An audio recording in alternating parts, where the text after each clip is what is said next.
Here we go. All right. Good afternoon, everyone. Thanks so much for joining us. This is our very first Business Development Guild virtual meeting. You're part of that very first crowd, so I want to thank you for that. A couple of small housekeeping issues before we get started. Everyone except the presenters is in listen-only mode. That being said, we do want you to ask questions. You've got an easy way to put in questions. We've got plenty of time at the end of the session for Q&A, and we want your feedback. Since we always get this question, yes, you'll get a copy of the presentation and a link to the recorded version of the session. With that, I'd like to turn it over to Joe McGovern. All right. Thank you very much, Ted. Yes, welcome everybody, and thank you in advance or even real time for adjusting with us. You know, as of about 8-9 days ago, we were thinking about having to push this meeting back because of the virus issue that we all know about. But then I have to say a special thanks to Ted Ritter over at LMI 360 for saying, you know what, there's an opportunity to kind of keep everybody updated with what we're doing for the Guild and still delivering the content that we want to do through a virtual meeting. So that has all happened in the last week. So I want to say a special thanks to Ted and the LMI 360 team. Welcome to the Business Development Guild. My name is Joe McGovern. I'm a co-founder of it. And by day, I have my own environmental consulting firm, the McGovern Group, and we do environmental due diligence for commercial real estate, land, and buildings. But we're here for the Guild, and we have a very simple mission statement for those who might be new to us, and that is to be the premier source of education, coaching, and support for the business development profession. And we do that in a number of ways. We do that through our meetings, our conferences, and our ongoing education that we'll talk about in a little bit. A special thanks, our technology sponsor, I mentioned the LMI 360 team, Ted Ritter, thank you for that. And then we also have a bridge builder sponsor, L. Keeley Construction. We do have sponsorship opportunities that can be found on our website, Business Development Guild, or just through conversations. So if you have any questions on that, we'd be happy to answer them and engage you on that. All right, just a real quick overview of our objectives of what we try to accomplish. And if we do have an overall theme, I would say, to what we do, and that is really to bridge the gap between business development and operations. And we do that through the collaboration and education of the BD and the operations personnel, and that would result in to basically maximize return on our business development investment. Getting back to the gap between BD and operations, when we first started this a number of years ago, we were talking about, okay, when does BD, our business development teams, when it doesn't work, what's a common denominator for that? And what a number of us have came out to is when the BD and the operational teams are not aligned. So what we're trying to do is to help teams become better aligned in their business development process. All right, we are a membership organization, and we think it's a wonderful value proposition. So with that, you get discounts on our meetings, trainings, and events. We have member-only events as well. Our +1 meeting registration is really everybody gets an individual registration. Full-time, usually that's a business development professional. And then what we try to do is we will try to bring the operational personnel to the table as well. So different operational folks have different interests in the various meetings that we have. So we kind of have a floating registration for the operational person. So with that, we try to elevate the business development profession, and please sign up please sign up or learn more on our website, businessdevelopmentguild.com. A number of opportunities to get involved, and now we can say we are in multiple markets. So we started in Phoenix, Arizona. We have a Southern California chapter. We just started Denver, Colorado.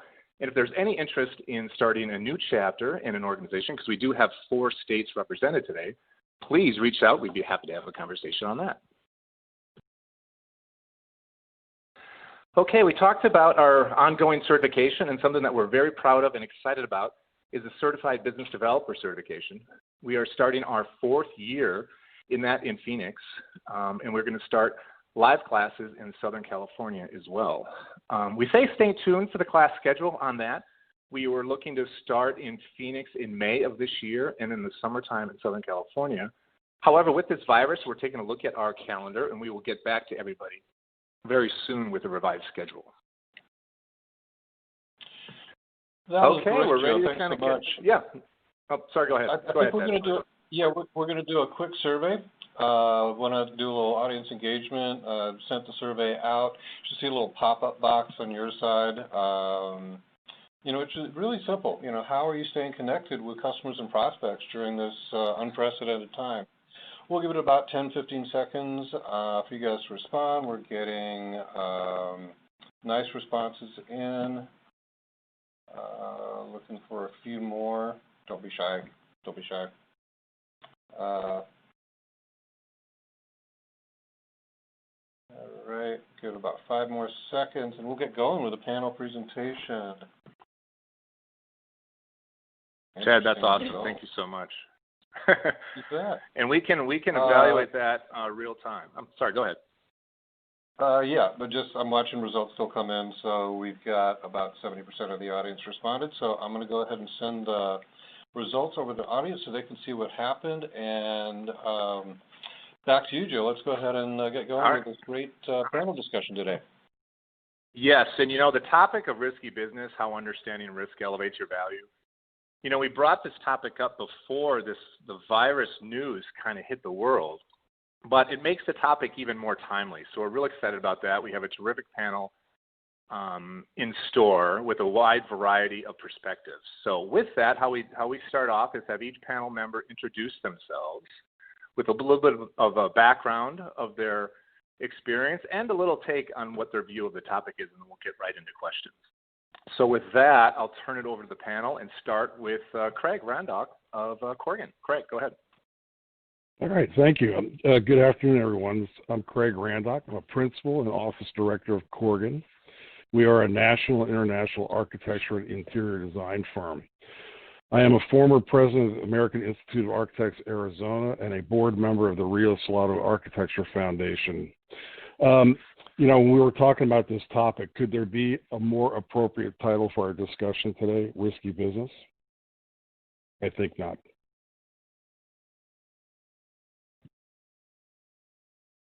I think I agree, and everyone would agree to that. So thank you very much. So Jim, go ahead. Sure.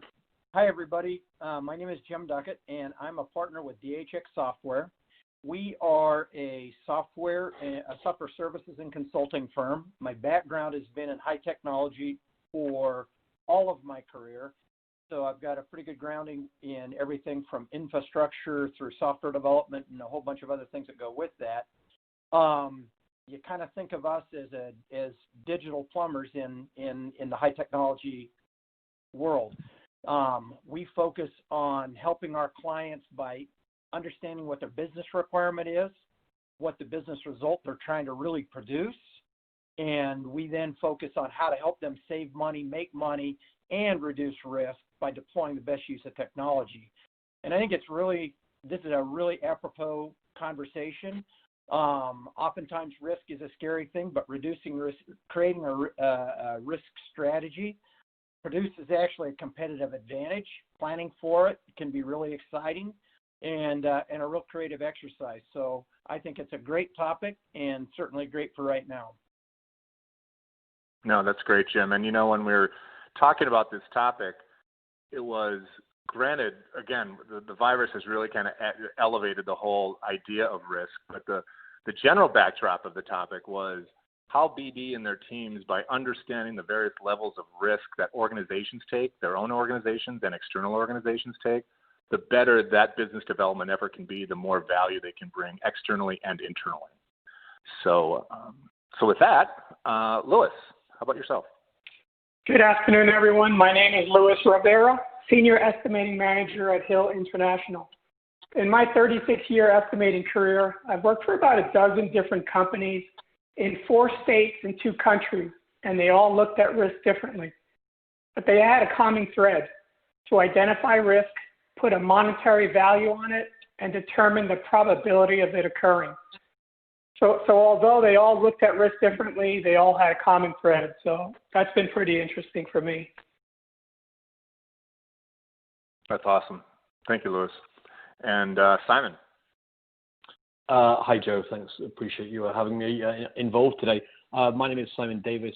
I run Newmark Knight Frank's global business development for their technology division. So I have prospects, clients, and employees, colleagues all over the world. I think what Lewis just said is very pertinent, right? That we all have some form of risk strategy, some risk awareness within our own organizations and our clients.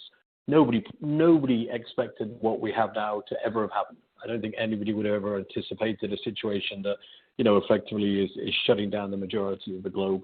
So certainly, a very pertinent time to have this discussion. No, that's awesome. Well, thank you, panel, and we'll get right into the questions. So what we're going to do is we're going to start with a specific question addressed to an individual panelist.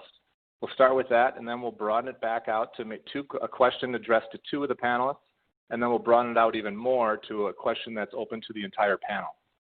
So please don't hesitate, as Ted mentioned earlier, to put in your questions if there's anything that you would like asked. But with that, we'll start. And let's just start with the elephant in the room, the virus issue that we're all facing. So Craig, starting with you, when we spoke last week as a group, you indicate, you made an interesting point. You feel that Corgan and others will actually come out stronger when things return to normal, so to speak, whatever that normal might be. What makes you feel that is the case, and what are you and some of your fellow leaders at Corgan doing to adjust to operations and to many of us in the group to business development itself? Well, last year we updated our branding and vision statement as a company, and one of our key terms was agility. And we've really been trying to live that in our everyday practice. And really it's the ability to pivot quickly to challenges in the marketplace. Now we have new challenges today, but I'm going to step back. The September 9/11 event and the need for airport security was a major turning point for our company. We had already been experienced as aviation architects, but we really understood the client need for security. We had the expertise to provide the solutions immediately. So hence, we are now one of the largest aviation design firms in the world. So we took what was a crisis and a need, and basically we asked our client, how can we help? And I think that's the key, is to reach out to your clients right now and to ask them. And I know we're getting a lot of communication of everybody still in business and how we're doing it, but really just let them know you're there and how can we help them. I think that's something that everybody can do right now, really, no matter what business that you're in. So, yeah, thank you, Craig. Jim, going to you now. You touched on something as well that resonated with all of us, and that is in times of such uncertainty that we're in right now, the importance and power of remaining positive, something near and dear to my heart. Share more on that if you could, and what are some of the ways that you've seen your company, your clients, and others are doing to keep a positive attitude, and how that's impacting what you guys are doing on a day-to-day basis. Perfect. Thank you. Business and business development, it's a mental toughness game in the very, very best of circumstances. And I think with the current situation, we're all being really, really stretched to stay positive. So some of the things that we're doing and trying to do is kind of grab the bull by the horns, if you will, and make sure that our folks and people that we're working with understand that we're clearly aware of what's going on, that we are preparing and have prepared to have people work from home, and we are a pretty remote company, so that we're going to be able to stay and keep our customers moving. The subtlety to that, or the subtle side of that, is making our people feel as if that things are good, that we're prepared, and we're executing against a plan. And if we can limit the amount of stress that they're under relative to feeling like they're in any kind of risk, the better. And so we're working really hard on that kind of thing. Another thing that we're working on is trying to paint a vision. So every time that we're communicating with people, we want to be trying to paint a vision of how things are going to be as we start to exit out of this issue. Because I think that if you can communicate that you're working hard on the current, but you're painting a vision of where you're going and how you're going to get through it, it keeps people kind of in the game. And then I think that, like a lot of companies, and I know it doesn't sound like the rah-rah you're probably expecting, but we're really hedging our bet to make sure that we're prepared, not just for this event, but for the next event. And so we communicate that so that people are feeling more safe about what we're doing, and that can be whether it's a customer or any of our people. And then frankly, I think, and most importantly, we're really trying to celebrate all the wins that we can find. And a win can be a new deal, a win can be we delivered something on time, a win can be a compliment by a customer, but we're just trying to keep a positive message out there to the extent that we can. Is keeping that, is celebrating the win, no matter how large or small, is that something that you would suggest that anybody can do to kind of keep people positive? Because when I heard, let's like keep positive, what are that and what are some of the other ways? Is it just overall attitude? Is it specific things like celebration, or what have you found with your group that's working? Is it celebrating the win? Is that the number one thing? Yeah.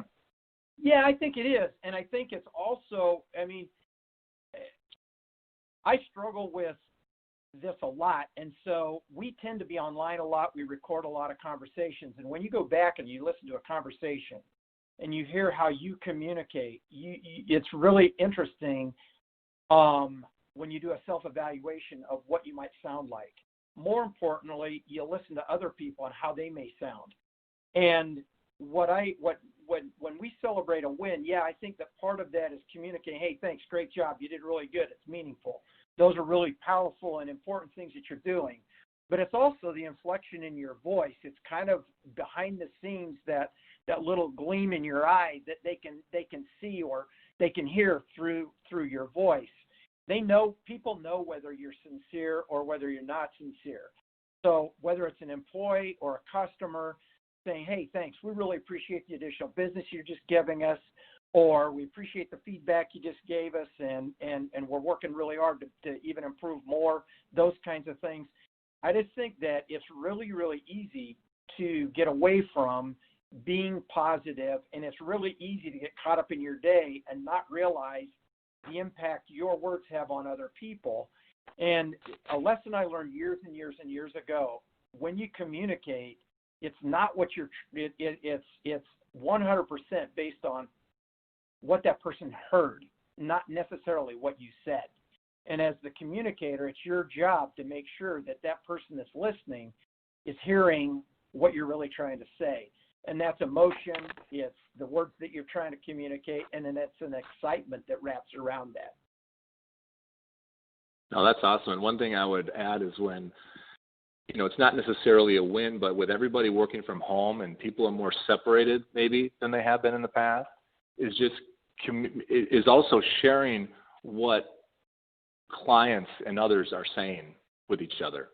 It might be a little bit more mundane because it's if you're in the office, but people are more isolated now. So the communication is kind of a little bit less frequent. So that's something else that I think would really kind of help just overall morale. Jim, thank you much for that. Turning to Simon. Simon, you run a national and I believe international business unit, and we've designated you as one of the more adepts in leveraging social media, whether you like it or not. So with most of us in this lockdown, I think that we'll talk about this a little bit later on too, but it's keeping in touch with everybody, right? So how are you adjusting maybe to what you were doing before on your social media and then what you're doing now, or is it business as usual because it's just kind of an ongoing thing for you? How would you say I that? mean, it's an interesting time, and I think people right now are a bit more empathetic towards others than they normally are. I jokingly yesterday posted a picture of my 3-year-old daughter sat in my new office setup about the fact that she was my new intern, and I have never ever seen so many comments, likes, or views of a post. And it was literally just, meant to be something amusing. And I think, people are certainly, being more cautious and conscious of what they're sharing, right, at this particular time, because I think there's a lot more sensibilities to that. I'd say, it's definitely been an interesting few weeks for business developers, right? Typically, we're very face-to-face, and we can't do that. For me personally, it came in the midst of trade show season kickoff. I think so far, and the numbers rising, I've had to cancel 4 events, right? So they're typically where I go and I get my leads and I get my information. And, although we've been conscious for a long time of both physical and a digital strategy to help us pivot. I think this has really hit home to a lot of people that we need more and more capabilities, and events like this. And definitely got to commend Joe and Ted for putting this on, right? These virtual events, I think, need to be more and more frequent and need to be more open to larger groups. Also, I think people need to look at content creation. If you can't physically be there next week at a client, what do you have in your armory that you can share with them that's of value, right? You can't be managing a risk and managing a major issue as well as creating content. So you need to have libraries of information and useful benefits. One warning I would say, and I've seen this again just sort of by looking around through Twitter and even LinkedIn, I think at this particular time, facing what we are facing, you cannot come across in social media particularly as being opportunistic of what's happened. And I think it's very difficult right now to focus too much on cold outreach because, again, the human connectivity has been broken away. And I think that means that if somebody doesn't have a pre-existing relationship, if you're shooting them, as I read on Twitter the other day with a very prominent real estate technologist, but shooting emails around basically saying, hey, are you ready for the new normal? People aren't necessarily ready for messaging like that from people they don't know. So I think you have to keep it more within a network of people you have to keep providing value, and you have to have these things as part of a longer-term strategy so that you can call upon them when you need to. So. No, that's awesome. And, and thank you for your comment regarding what we're trying to do here. And I know we touched on this a little bit real quick, but just for the group, we have over 60 people online from 4 different states. So it's right up there with all of our other meetings, but hopefully it's because, people do want to be connected and still get content and learn and all that. So, no, Simon, that's good stuff. Thank you.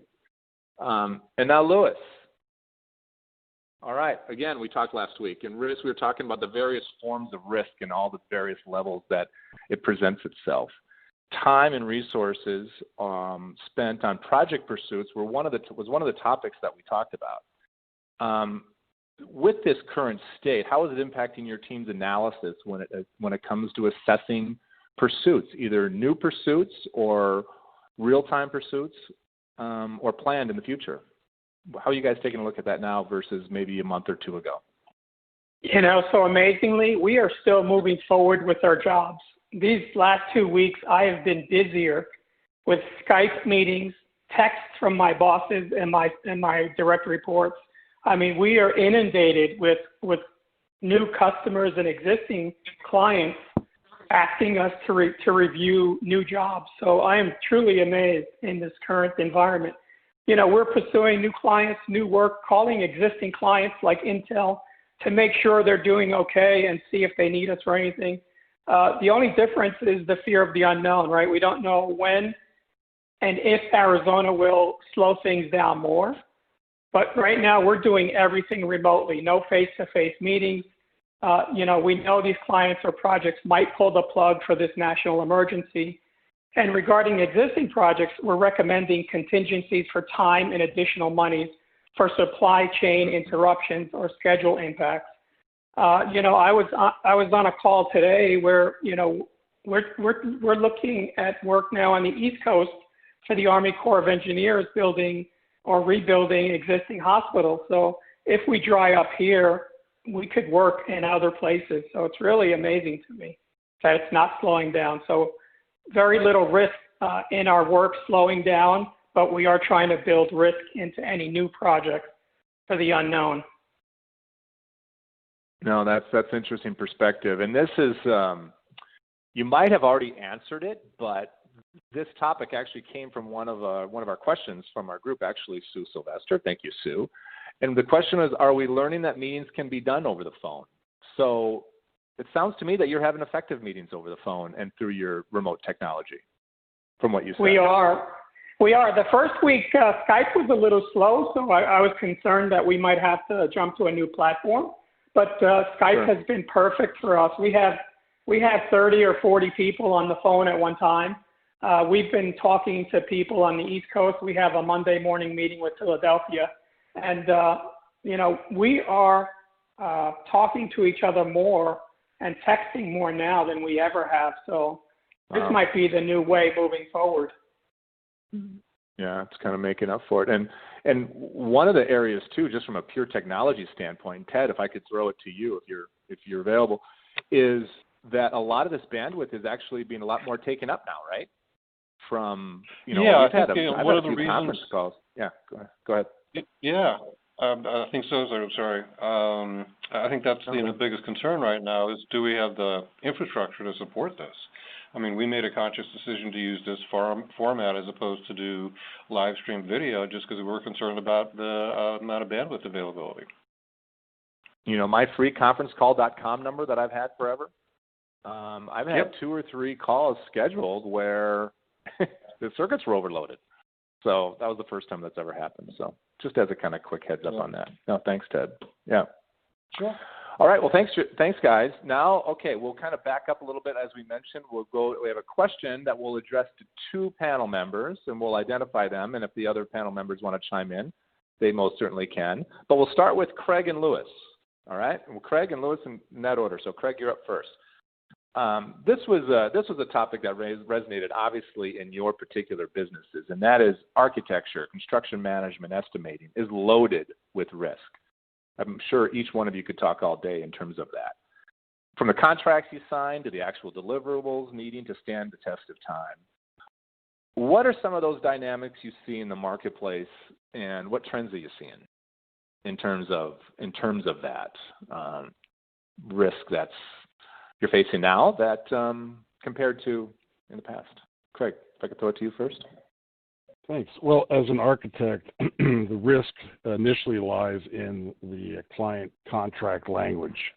And very often they will give us a contract that they've used, and we will review it. And what we find is there's a lot of uninsurable language that's been incorporated into their contract. And we certainly understand they're trying to protect themselves, but that kind of idea of mitigating risk by putting it onto somebody else, it's something that we have to be very careful of. And then also the fact that we sign and stamp our drawings, our construction documents, indicating that we're personally responsible for the quality of the content. So those are 2 things that are really very, very important to us. And I should say the amount of information required to build a building today is commensurate with the complexity of the built environment. So it's taking more and more information to really transfer exactly what needs to be built, how it's to be built, and of course relating to cost. One other thing I'd like to talk about, this is somewhat in the marketplace, but this is kind of an existential threat to the architects and a lot of licensed professions. One of the risks that we're seeing as licensed professionals, there's a movement in many of the state legislatures across the country to de-license design professionals. And it's been done under the guise to increase competition in the marketplace. And this has probably been going on for probably the last 4 or 5 years. And the American Institute of Architects has been very proactive in lobbying against the effort. But we see these bills come up every year, and some of them have been successful. They have de-licensed some professionals.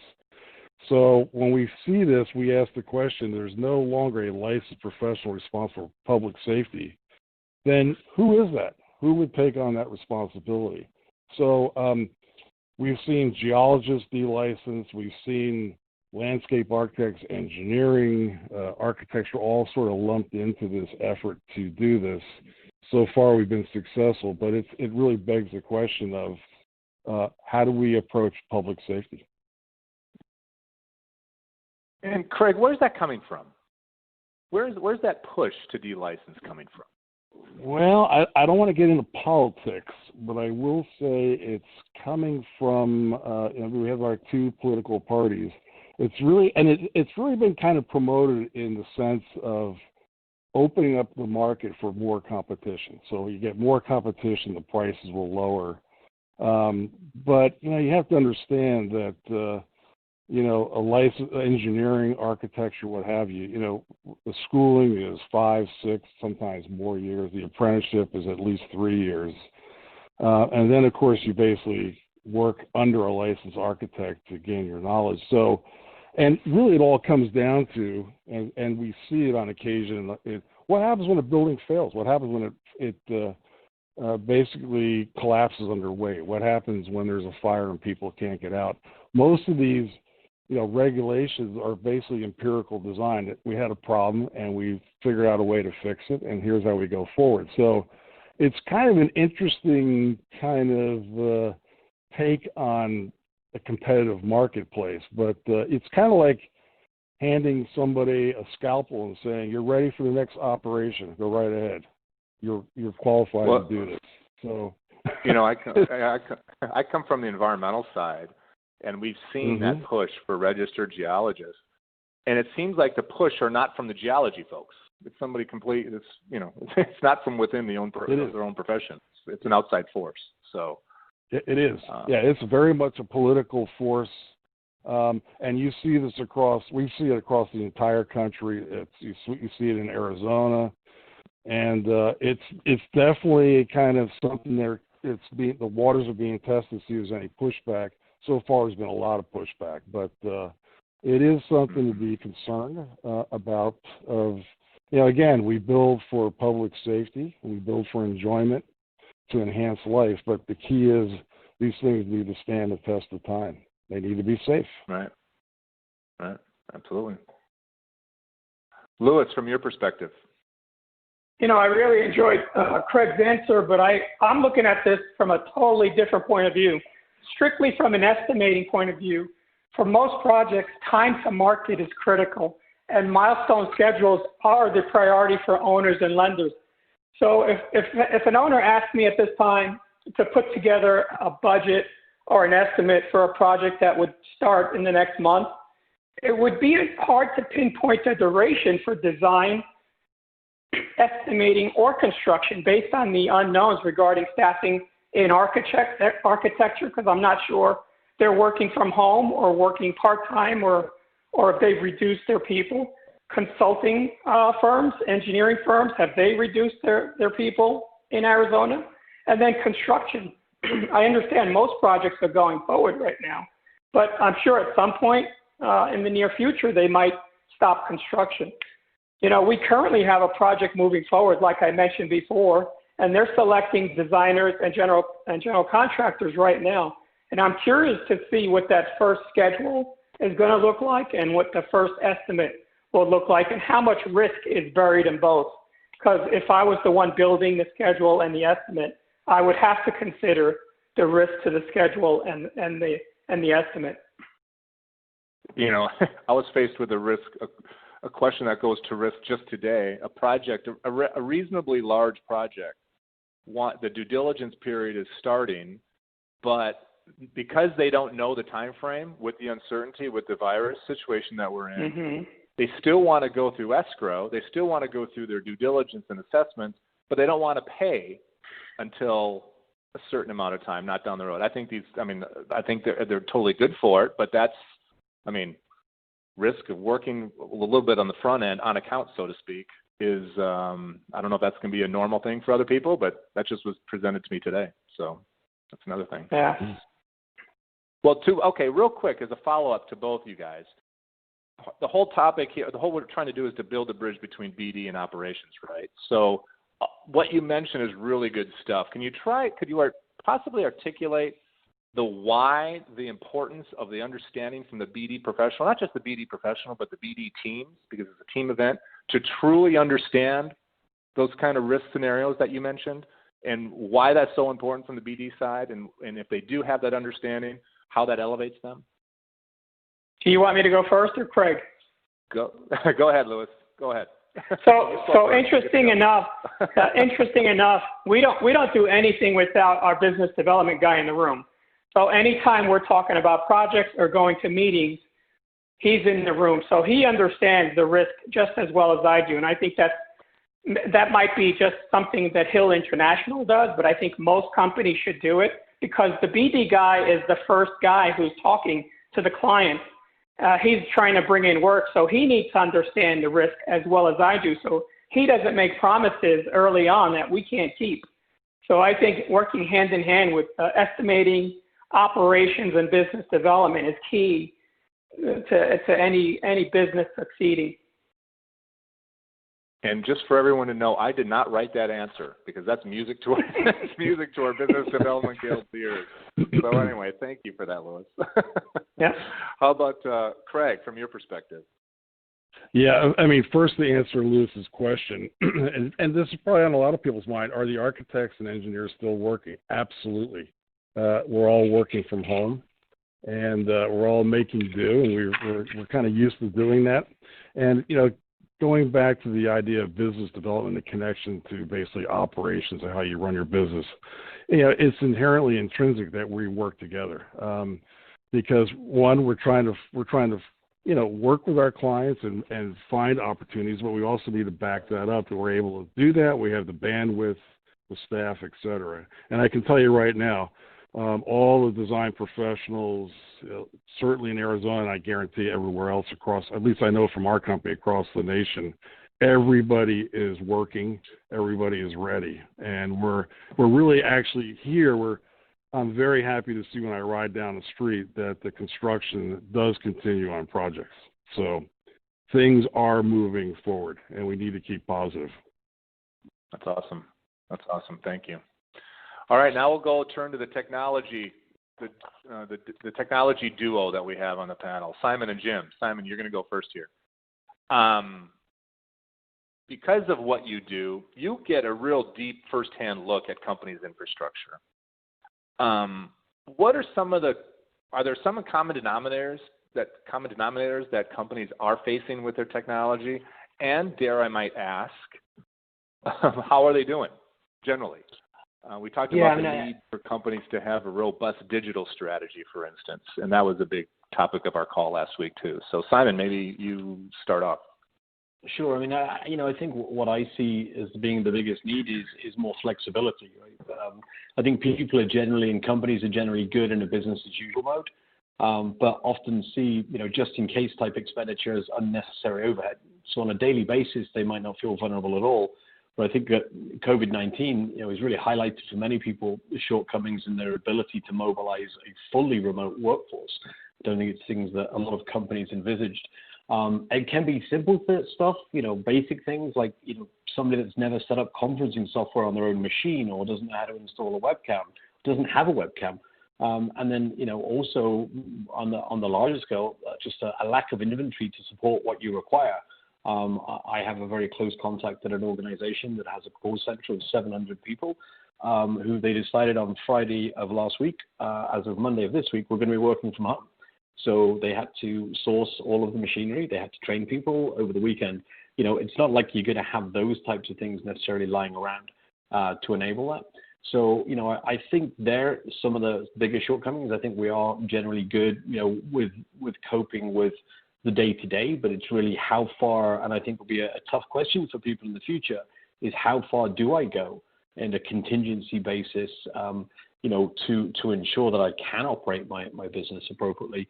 And I think I spoke a bit more about it earlier, but I think a digital strategy is really imperative to succeed in a high-impact situation.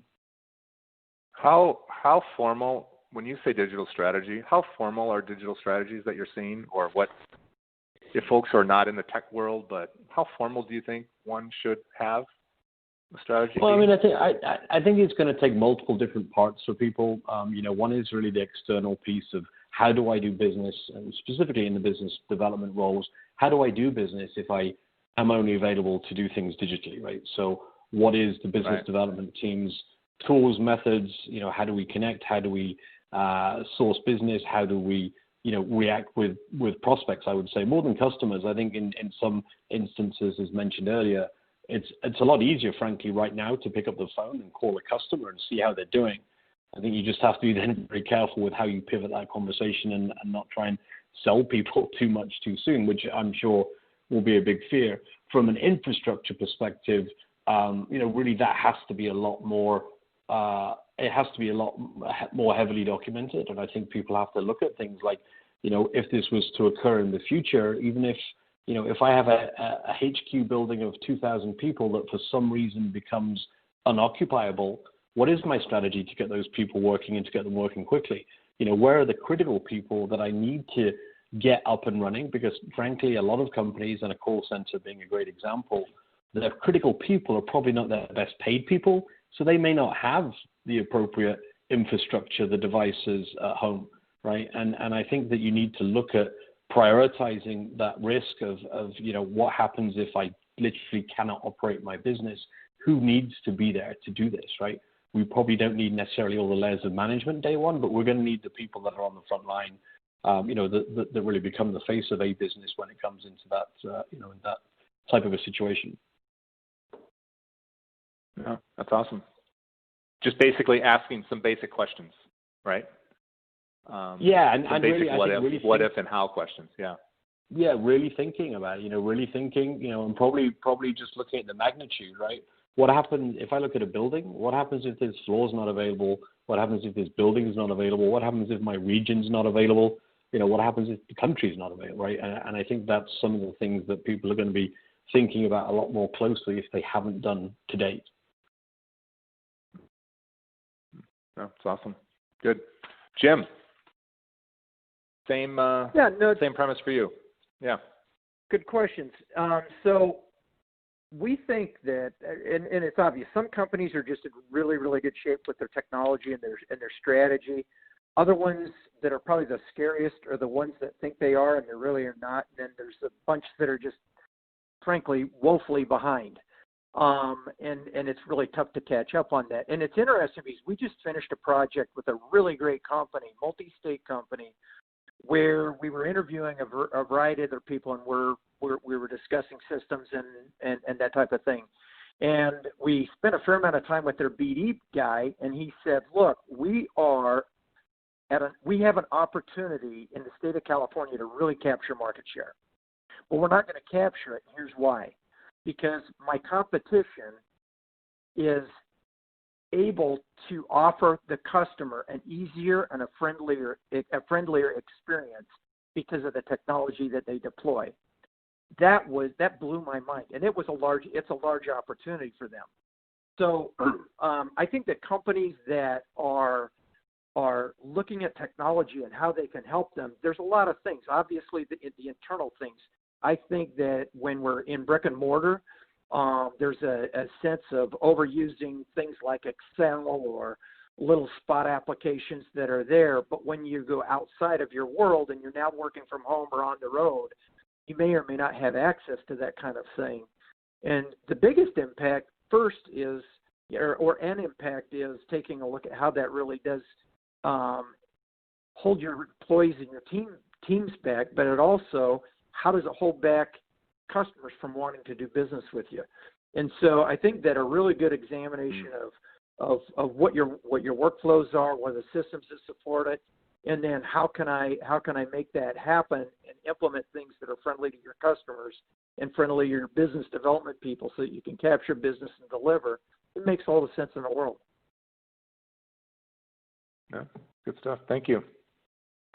All right, now we'll go to Craig and Jim. We talked, and Craig, I know you mentioned a little bit about the 9/11, but we've had previous downturns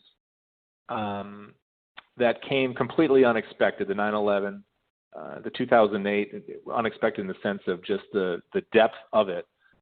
What lessons, or are you drawing on lessons that you learned from your previous experiences and how it's impacting today? What could have been done differently, kind of thing, or applying? Yeah, go ahead. Sure. Yeah, I would say this little quote here: "Jack be nimble, Jack be quick." And I really think it's the ability to be resilient in the marketplace and react quickly. And of course, business development means understanding your client needs and being proactive. So the question we've been asking amongst ourselves is really, how can we help our clients? What are their needs right now? Because they're all facing the same things we are. We quickly implemented a work from home policy, and we're able to do that transition because, quite frankly, we're already doing it. People work from home on weekends. They work from home on night.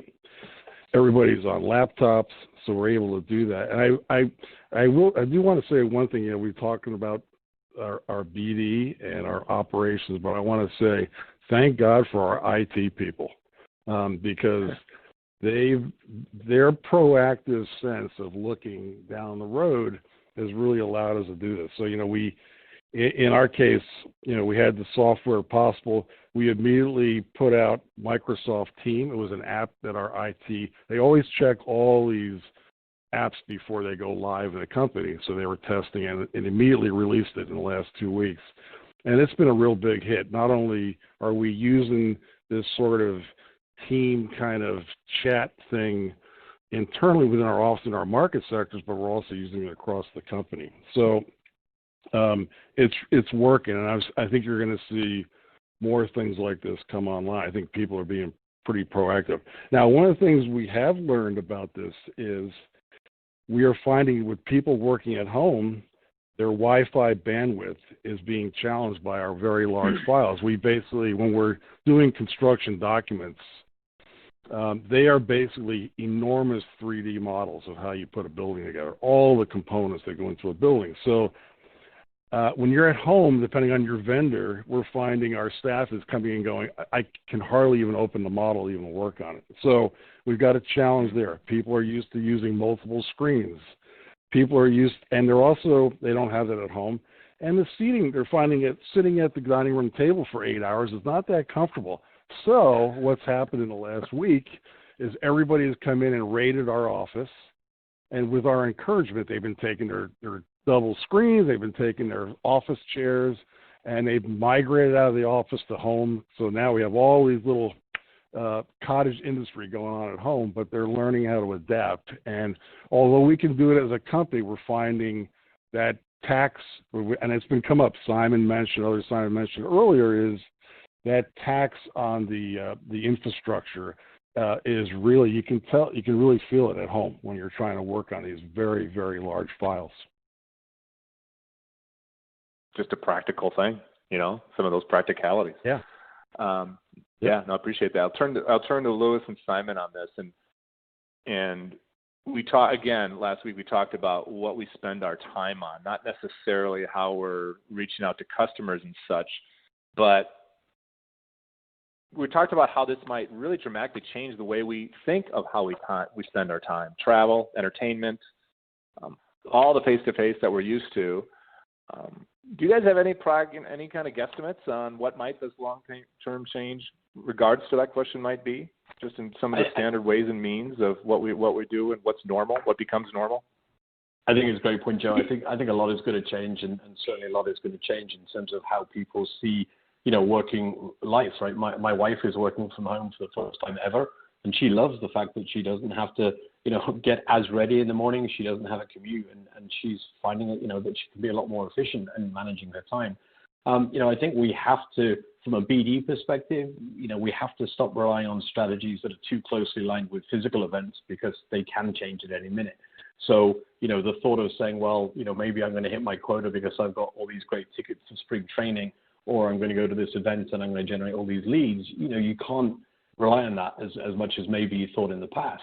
I think travel expectations in some verticals will drop because people are going to realize that they can be as effective remotely, as they would be in person. And I'm hoping to see a lot more virtual events, especially trade shows. I think everybody from, the people attending to the people presenting would like to have less time to travel, have more flexibility to attend more events. And then I think if you then also factor in, the reduced cost of creating a virtual event and a larger potential pool of attendees, Joe, you stole my thunder, but, having people from 4 states today on the phone, as opposed to if we had this in Phoenix, it would just be people in Phoenix who could have made it. Gives you, I think, a much broader audience for your messaging. And, and I think that's only a good thing. So I really hope that, virtual becomes part of the new normal, and that maybe we can be more efficient with how we're spending our time and how we're spending our money. And you know what? How we spend our time, just the resource of time is risk, right? So just how it plays into this. That's why we brought this up, is just the risk of what time, and that's one of the things the Guild has really focused on over the last couple of years, is just the expectations of time in terms of getting return on investment and really kind of get things up and running from a BD perspective. So time is a big risk factor. It's really interesting. How about Louis? How about you? So I've personally seen a change since 2014. I started working, in Los Angeles and then San Francisco.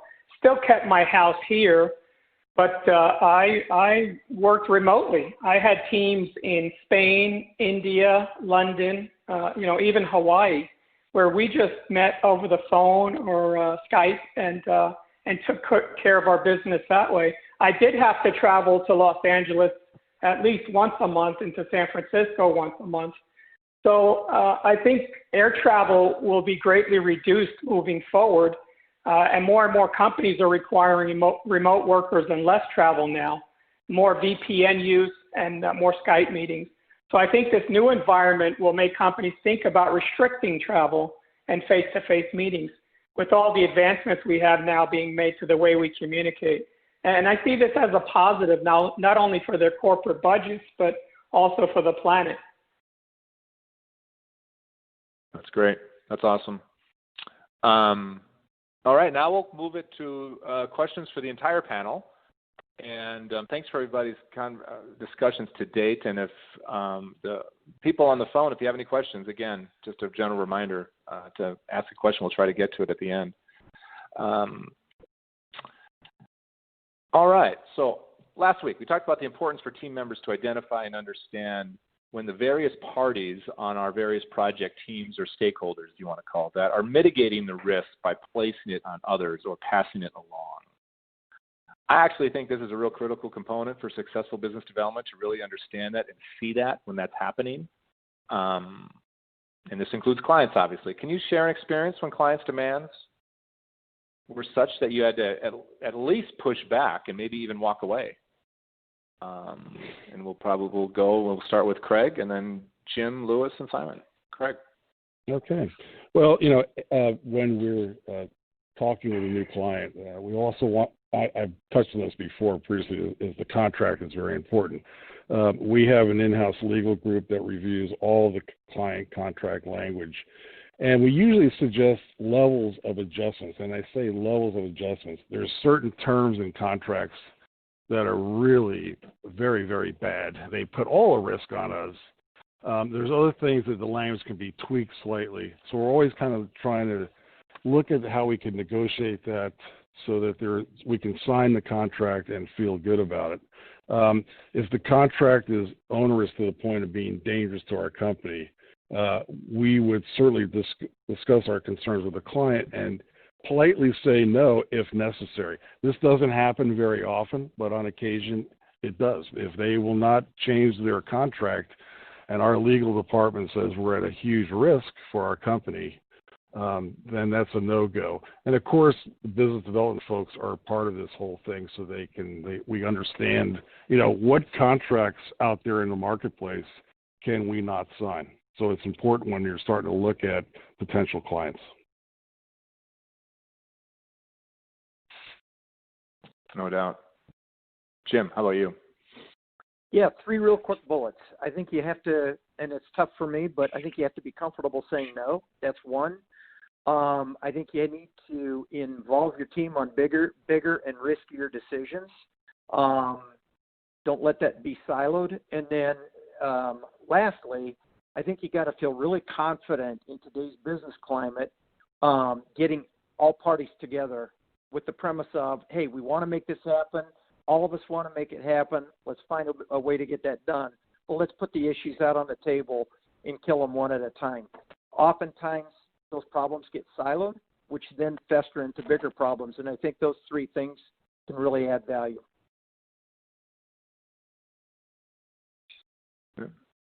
Appreciate that, Jim. Lewis. So many times we've had to insist on allowances or contingencies for issues that clients either misunderstood or minimized the importance of, especially when they believe the risk should be borne by others. For example, I worked on a project in Cabo San Lucas for 18 months, and we knew that the schedule would go through hurricane season. So we wanted to include a 25% allowance for landscaping replacement. And there were 30-foot palm trees on this site, and the owner did not want to do it. And by the end of the project, we had been hit by 3 hurricanes, and we had to replace 50% of the landscaping. So we were glad that he let us include that contingency. And then there was a clause in the specification that said we could not buy anything from China or ship anything through China. And we knew that that would incur at least a 15 to 20% cost impact for all materials for that job. So again, we insisted on including a contingency for that spec. And he did let us include both contingencies. So we were glad for that.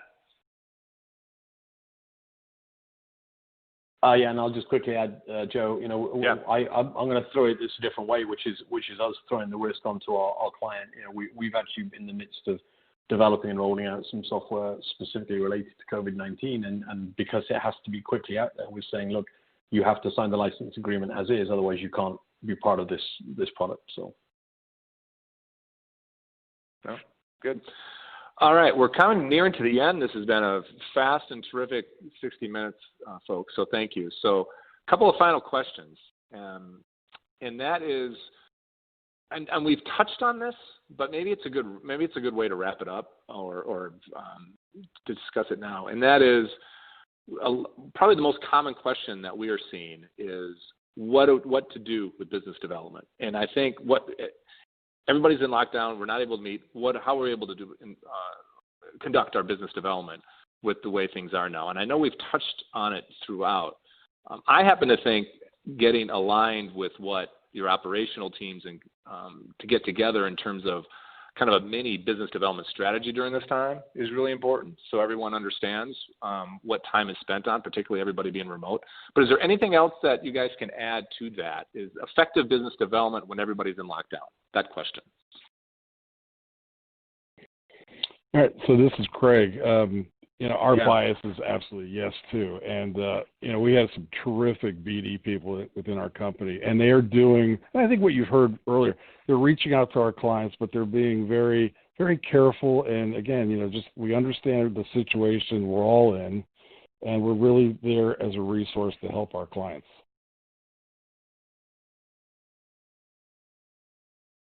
That's awesome. Great. Anything from Jim? How about you, Jim? Yeah, go ahead.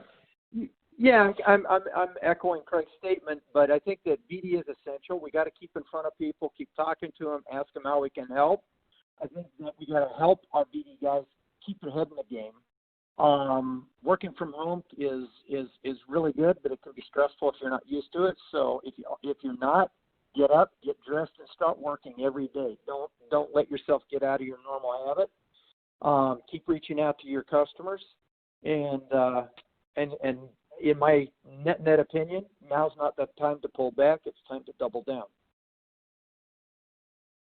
That goes right to my bias, Jim. So thank you very much. Simon, Lewis, anything else that we fill in the gap? I think this is go ahead, Simon. Sorry, Lewis, I was going to let you go. I mean, I think really, leveraging the additional time you have, right? I've got a 30-second commute to my office right now. I'm not going to have to commute back home after meeting in person. And although I miss the social side of it, really taking advantage of being able to condense the day.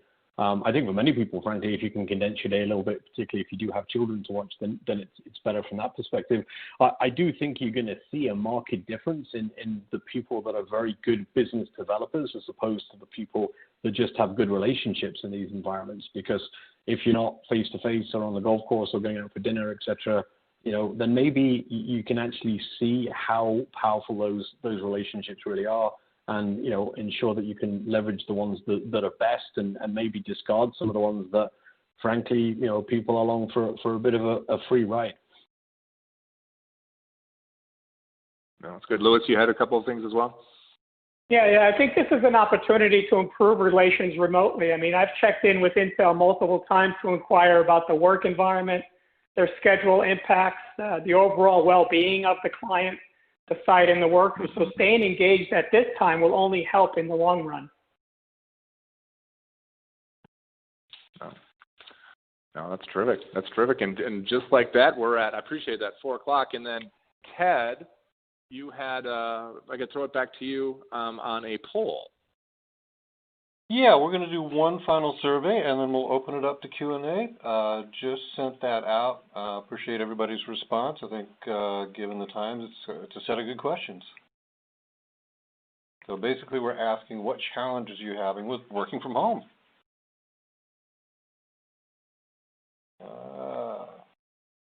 starting to get some results in. Thank you so much for that. We'll leave it open for about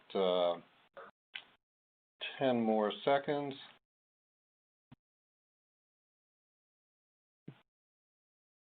We're at about 40% of the audience. We'll give it just a little bit longer.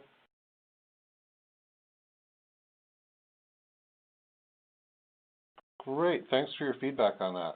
Definitely take that to heart, and we'll share all that as part of our follow-up to the event. No, that's terrific. And you know what? I know that this is a... Yeah, go ahead, Ted. No, go ahead, Joe.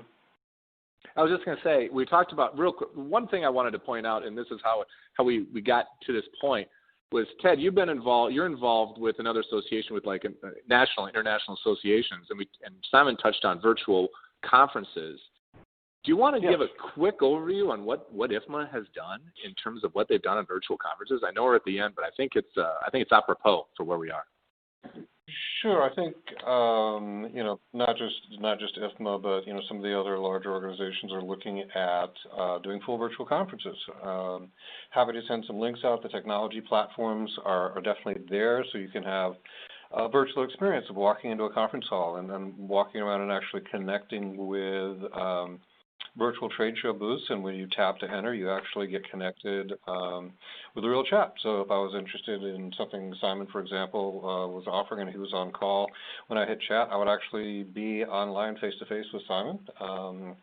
We've all been to conferences, so beyond the virtual trade show aspect is having really a true full, day, 2, 3 days of educational content, juried, vetted, CEU, available. I think one of the earliest organizations that produced, the best first virtual conference was Autodesk. Did just a brilliant job when this technology was just starting to come out. So we'll continue to support virtual meetings just as we've done today. We're certainly looking at the scalability of more advanced platforms and appreciate the opportunity to talk on that. I think it goes to the, now that we have the technology, as long as we have the bandwidth, it's a great way to connect safely.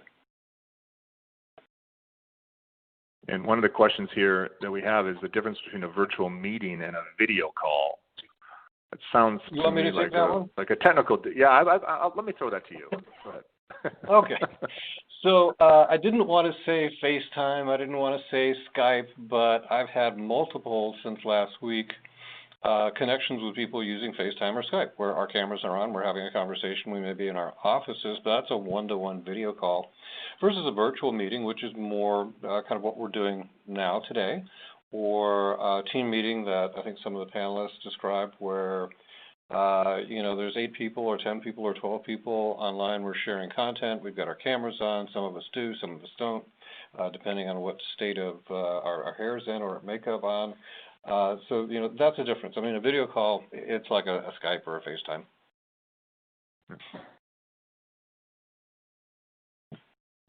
Good.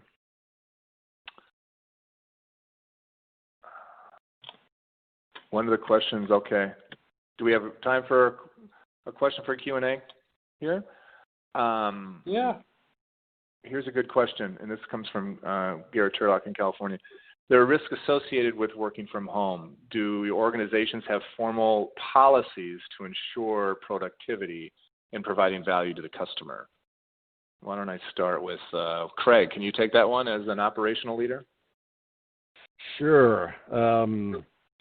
Well, I kind of mentioned earlier some of the risks that not as a company, but the individuals, our staff, are having working from home. But what we found is our teams internally very quickly organized around using this new software to have team meetings first thing in the morning, talk about issues, and kind of address things as a team. And so we have about 5 market sectors in our office. We do healthcare and education, aviation, commercial interiors, commercial work, etc.